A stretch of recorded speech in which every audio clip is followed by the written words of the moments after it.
Contagiati 98 contagiati, però è bene dire che è un dato positivo per noi, assolutamente positivo, perché abbiamo avuto un incremento minimale rispetto a ieri di 10 unità, il che significa che questi 98 contagiati sono, prima di tutto, più della metà sono asintomatici, sono persone che semplicemente sono positive ai famosi tamponi fatti, abbiamo fatto 5.300 tamponi. Dall'altro c'è l'altro dato super positivo, che non abbiamo in questo momento una crescita esponenziale come prevista dagli algoritmi, ovvero sembra che il contagio sia un contagio sufficientemente circoscritto in questo momento. Questo ci fa ben sperare, prova ne sia che vorremmo anche tornare velocemente alla normalità revocando l'ordinanza, o meglio non reiterando più l'ordinanza che scade domenica. Adesso vedremo di capire, fermo restando che poi c'è bisogno sempre di fare un presidio sanitario, prova ne sia che qui anche l'assessore vi darà anche un aggiornamento sul fronte dei pazienti che abbiamo in cura. Presidente, Ricciardi dice che è stato trovato il collegamento tra la Lombardia e il Veneto, è così? Ma guardi, non glielo so dire, ma a noi non cambia nulla questa partita, perché ormai abbiamo dei pazienti, sono 47 su Vo, pazienti, abbiamo dei casi positivi, 47 su Vo, abbiamo 9 su Venezia Centro Storico, poi abbiamo Mestre, abbiamo Limena in provincia di Padova, Treviso 14 casi, quindi abbiamo comunque una dimensione di una presenza del virus che c'è. Il virus non è un virus ad alta letalità, fatto 100, questo lo dice anche Ricciardi, fatto 100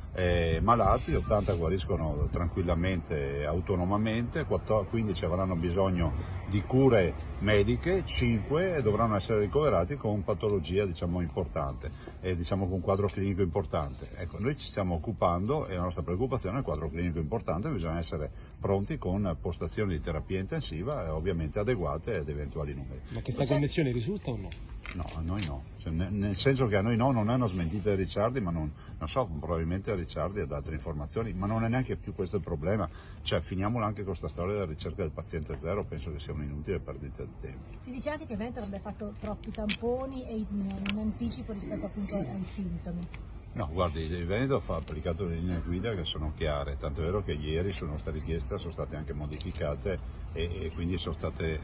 quantomeno esemplificate e sono uscite le nuove linee guida. È pur vero che quando c'è stato il picco di la prima notizia su Vo e sembrava che fosse solo un focolaio, tanto è vero che ai 47 contagiati si è deciso di dare la possibilità ai cittadini preoccupati di fare i tamponi. Se questa è una colpa, abbiamo la colpa di aver detto che si voleva estendere ai cittadini, ma stiamo parlando di una piccola comunità, ma noi non abbiamo mai fatto tamponi a tutti quelli che si presentano, abbiamo sempre rispettato le linee guida, ma anche questo mi sembra di capire che non sia il problema. Attenzione sanitaria, ma ridurre il panico e perciò anche per modificare quell'ordinanza di chiusura. Ma sì, guardate, io penso che le scuole possano tranquillamente riaprire per quel che ci riguarda, a meno che non ci sia la comunità scientifica che ci sia un pericolo incombente. Poi è pur vero che, vorrei ricordarlo, questa è un'influenza, anzi scusi, è una psicosi mediatica a livello internazionale, prova ne sia che dopo poche ore dai casi veneti e lombardi eravamo su tutte le home page e su tutti i giornali a livello internazionale, perché poi questa è la verità, non è l'ordinanza che fa pubblicità. L'ordinanza veneta, peraltro, voglio ricordare che chiude chiese, cinema e musei e discoteche, non abbiamo chiuso gli esercizi pubblici come è accaduto magari in Lombardia, per cui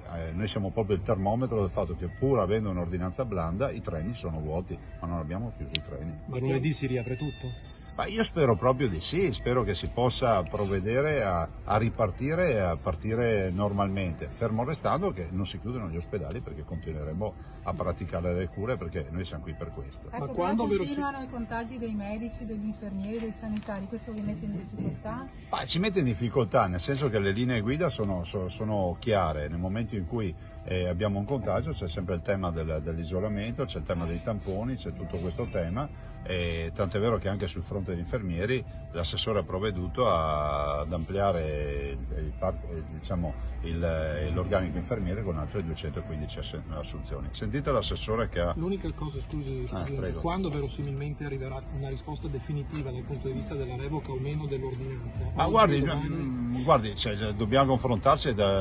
ieri non abbiamo avuto videoconferenza con il governo, oggi non ce ne sono in programma, ma io ho sentito il ministro sia ieri che oggi. Penso che sia fondamentale poi chiudere questa partita su questo fronte. fermo restando che il virus resta nella collettività ed è un virus che ormai è arrivato in Europa, la Germania ce l'ha, l'Austria ce l'ha, la Croazia ce l'ha, la Francia ce l'ha, insomma la Svizzera ce l'ha e quindi finiamola col dire che ce l'ha solo l'Italia. Allora, sui 98 casi che diceva il Presidente, oggi abbiamo 27 ricoverati, 8 nelle terapie intensive di Padova e Venezia e Mestre e poi gli altri in malattie infettive. Tutti gli altri sono a domicilio asintomatici, ricordiamoci che ci sono già state anche 2 dimissioni,